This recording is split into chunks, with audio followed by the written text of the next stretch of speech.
Top news சேனலை subscribe பண்ணாதவங்க மறக்காம கீழ இருக்க ரெட் கலர் பட்டனை பிரஸ் பண்ணி சப்ஸ்கிரைப் பண்ணுங்க. மேலும் செய்திகளை உடனுக்குடன் அறிய பக்கத்தில் இருக்க பெல் பட்டனை பிரஸ் பண்ணுங்க.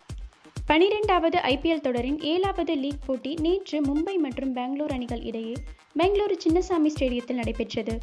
இந்த போட்டியில் டாஸ் வென்ற பெங்களூர் அணியின் கேப்டன் விராட் கோலி பந்து வீச்சை தேர்வு செய்தார். இதனை அடுத்து துடிப்பாட்டத்தை துவங்கியது மும்பை அணி. 20 ஓவர்கள் முடிவில் 8 விக்கெட்டுகளை இழந்து 187 ரன்கள் எடுத்து பெங்களூர் அணிக்கு 188 ரன்களை இலக்காக வைத்தது. இந்த நிலையில் 188 ரன்கள் எடுத்தால் வெற்றி என்ற இலக்குடன் களமிறங்கிய பெங்களூர் அணி 5 விக்கெட் இழப்பிற்கு 181 ரன்கள் மட்டுமே எடுத்தது.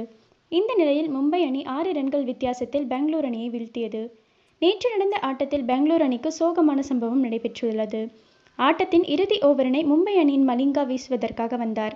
பெங்களூர் அணி 6 பந்துகளில் 17 ரன்கள் எடுத்தால் வெற்றி என்ற நிலையில் இருந்தது. ஆனாலும் பெங்களூர் அணியின் அதிரடி மட்டையாளர் ஏபி டிவிலியர்ஸ் களத்தில் நின்றதால் பெங்களூர் அணிக்கே வெற்றி வாய்ப்பிருந்தது. அந்த பரபரப்பான நேரத்தில் மும்பை அணியின் பந்துவீச்சாளர் மலிங்கா சிறப்பாக பந்து வீசினார். கடைசி ஒரு பந்தில் 7 ரன்கள் எடுக்கும் நிலை இருந்தது. ஆனால் ஆடுமுனையில் ஏபி டிவிலியர்ஸ் இல்லாததால் சூப்பர் ஓவருக்கும் வாய்ப்பிருக்காதென எதிர்பார்க்கப்பட்டது. கடைசி பந்தில் 1 ரன்கள் மட்டுமே எடுக்க முடிந்தது. இந்த நிலையில் மும்பை அணி 6 ரன்கள் வித்தியாசத்தில் வெற்றி பெற்றது. ஆனால் மலிங்கா வீசிய கடைசி பந்து நோபால் என்பதனை நடுவர் கவனிக்கவில்லை.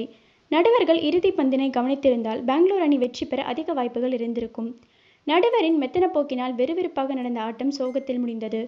இது குறித்து விராட் கூறுகையில், இது போன்ற தவறுகள் தவிர்க்கப்பட வேண்டும். நாம் விளையாடுவது ஐபிஎல் தொடர், கிளப் கிரிக்கெட் இல்லை. நடுவர்கள் தங்கள் கண்களை விழிப்பாக வைத்திருக்க வேண்டும் என கோபமாக பேசினார்.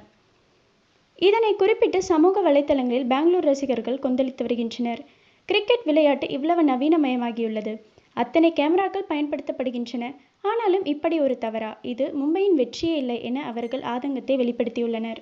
இந்த தகவல் உங்களுக்கு பிடிச்சிருந்தா லைக் பண்ணுங்க, கமெண்ட் பண்ணுங்க.